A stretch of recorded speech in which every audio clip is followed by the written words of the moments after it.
Ez itt a Hömbölde. Sziasztok! Én Cofi vagyok. És a múltkori videóban a gombákról meséltünk.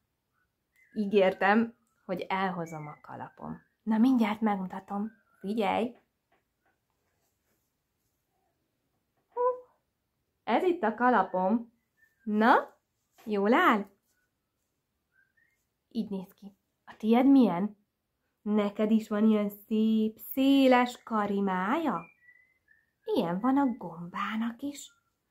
És a gomba is így felteszi a kalapját, és ha esik az eső, akkor megvédi az esőtől. És csak így, ha jön egy esőfelhő, hogy hú, csip, csepp, cseppereg, meg jön egy másik, hogy hú, csip, csepp, cseppereg, akkor nem fog ráfolyni az eső, és így megvédi. Na, a gombának is van ilyen szép nagy kalapja, és ez nagyon jó játék arra, hogy el tudjunk ide bújni. De nem csak az eső elől, hanem mások elől is. Lehet vele kukucsosat játszani. Figyelj! Kukucs!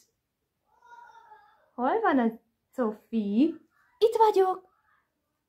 Hol van a Cofi? Itt vagyok! Szóval nagyon lehet vele kukucsosat játszani, amit rendkívül élveznek a gyerekek. Most pedig készítünk egy gombát. Nagyon egyszerűen. Fogunk egy WC papírgurigát, ez mindenkinek van otthon. És egy kis ollót.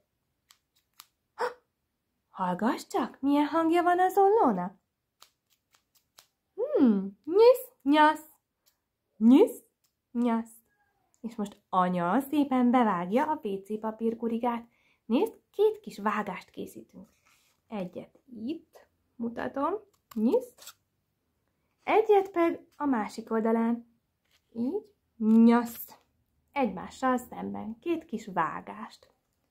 És fogunk egy kartonpapírt, amiből kivágunk egy félkörívet, ezt már én elkészítettem. Ilyet. Ha szeretnél, akkor fehér filctollal lehet rá pöttyöket is rajzolni, amilyet gondolsz. És fogod, és szépen behelyezed a WC papír gurigába a kalapot. Ebbe a 2 vágásba. Ígyni. El is készült a gombabábunk. Ez kell nekünk a meséhez. Mert most fogok nektek mesélni egy mesét. Na, még egy valamire szükségünk lesz. Egy torra, vagy ceruzára, ami van kéznél. Nekem egy filctollam van. És rajzolunk a gombabábunknak szemet. Nézd, egy szemet, meg még egy szemet. Ide föl a papírra. Egy szem, 2 szem. A másik oldalára is rajzolunk egy szemet, meg még egy szemet. Egy szem, 2 szem. És rajzolunk neki egy mosolygós szájat. Nézd ide lentre. Kész. A másik oldalára pedig egy szomorú szájat. Jó? Meg pár könycseppet is rajzolhatunk neki. Mert ez a gomba arc szomorú lesz. Nézd így.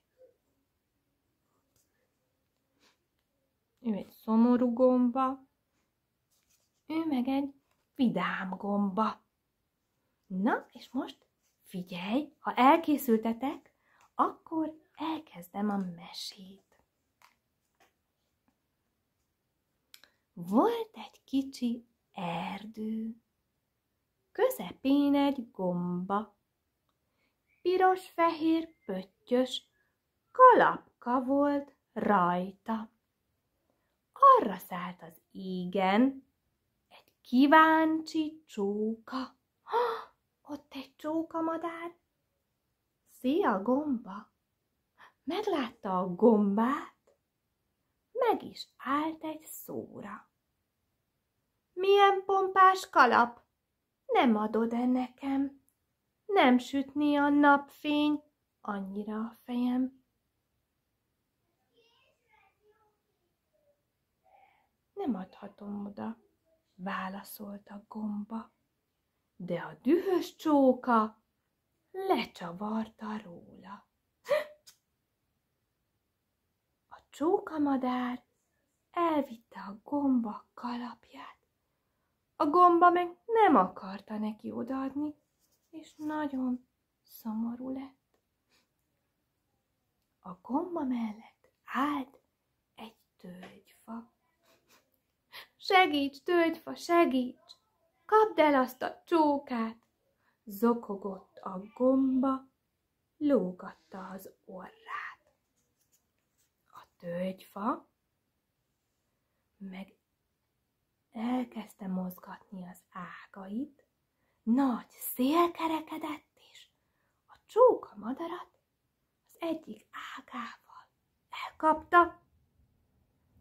elkapta a tolvajt, azonnal a tölgyfa visszakapta nyomban kalapját a gomba. Itt a vége, fuss el véle. Ez Bartos Erika Gomba című meséje volt. Sziasztok!